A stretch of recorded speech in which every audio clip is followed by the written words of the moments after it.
I want to toss a comment out for you. All three of those meetings are important. Obviously, we know life y'all are living life, so that's why I make one of them out. We only want you to attend one.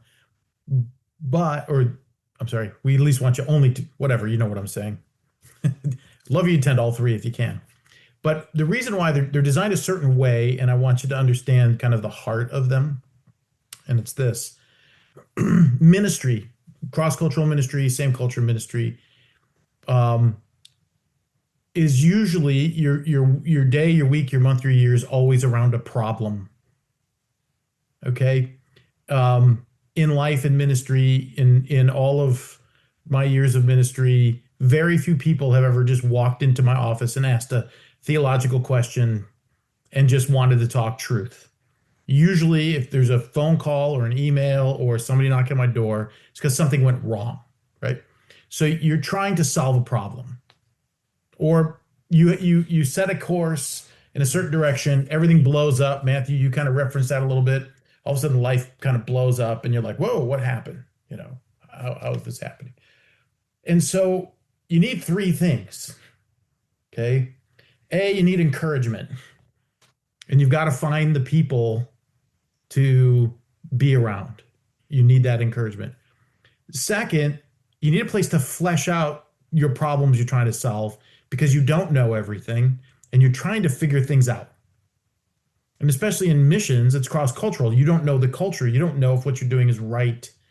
Oftentimes, too, as those who are currently on the field or have been on the field know this, you have limited resources.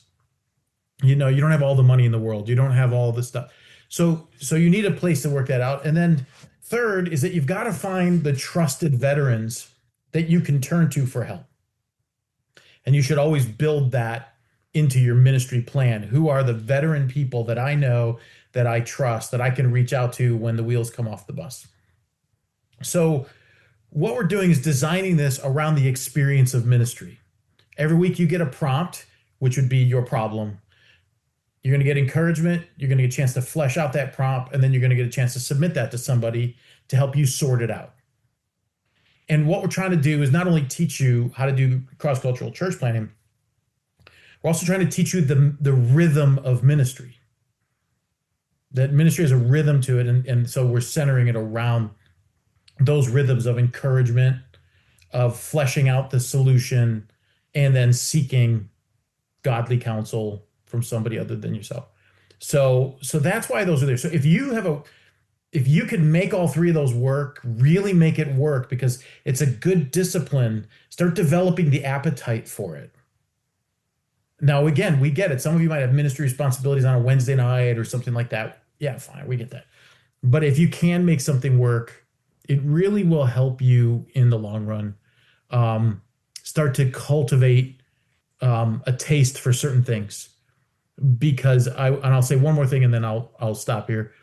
Because usually when a problem comes and you're doing ministry, there's a tendency to go inward. Like, okay, let me just solve this.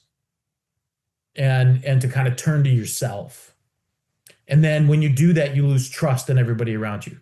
I can't trust anybody. No one knows what I'm doing. They're all losers. You just get you turn inward and then you become dysfunctional with those who are outward. And so we got to change those start building healthy patterns so that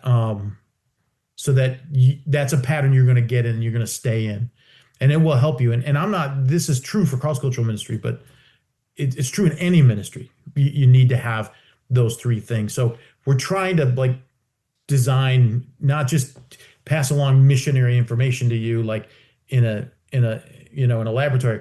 We're trying to present to you church planning stuff through a real environment, through a prompt, and then focusing on the three key things you need to keep going, to endure in ministry.